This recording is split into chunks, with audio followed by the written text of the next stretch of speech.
Charchab qolmagansiz-a? Biz bu yerda maaş hep ishlayotgan bo'lsak. Hemşirtiliğinizi tek unutmayısınız. Qanday adam bu?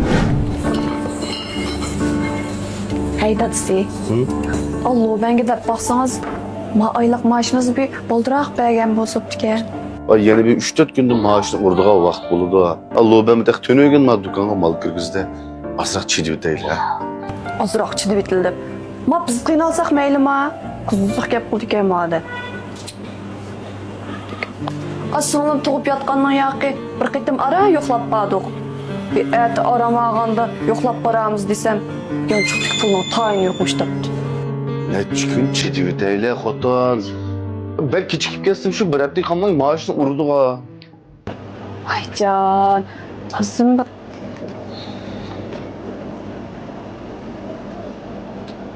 Hey dadisi. Ya bo'lmasa Mapekimizden bir iş geç bakamdık ya. Talihimizge birinci derecek mukafat 888 koy çıkıp kalsa. Bu bengim gap kumsak bilirdi. Hey, assak mı buludu. Lekin ma bir işin pulunu söyleyip alan kaçırıcı. Bu bir işken pulunu böyleydiğanga neredeki pul bizde?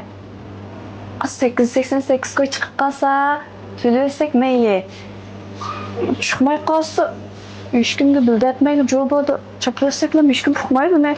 Ya bu ben gap kılanızı tek unutmayıkensiz. Ya bir hemşirtiliğinizi tek unutmayısınız. Qanday adam bu?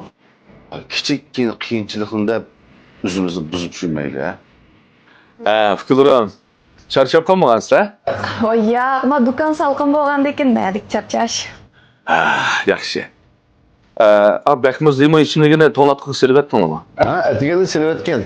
Hazır muzlatmak bilemem kal bir işçi ha.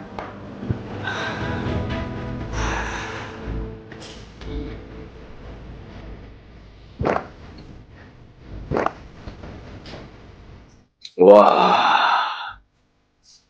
Mana mushundaq tomuz issiqda, issiq keladigan tomoqni yeganda huzur da bu, huzur. Şu, bizim işçi olmuş. Bu yoqqa kelingmi? Tunigun bu Bekimiz limon ichimligidan bir eshikni ichib baqqandim. O'ylamagan yerdan birinchi darajalik mukofot 888 ga chiqib qoldi. Şuna bunu tenhajlaylı. Her işkinlarga 300 koydan etib etdim. He? Oy bu dükkandaki narsalarni hammamiz sizdan tursa mukofotni bizga beramsiz? Şu hocayım. Bunun üstüne biz bu yerda maaş hep ishlayotgan bo'lsak. Ey fikirlar. Dükkandan eğriyenik işlerini qilib qo'limni so'tqininglar uchun maaşinglarni vaqtida bersam bo'ladi. Bu ozgina pul. Sizlarga bergan mukofotim bo'lsa. Rahmat hocayım. Yerimi bizden önce halimizga yetmez. Mana sizga ergishib bizden halkımız obdal yaxshi bo'lib qoldi. Undaq demanglar fikirlarim. Sizlardek ishchan, ishonchlik ini sing'illarimga yo'liqqanimmi mening baxt ta'lim. Odamning qalbi pokiz bo'lsa, baxt omad jiroq ketmaydi.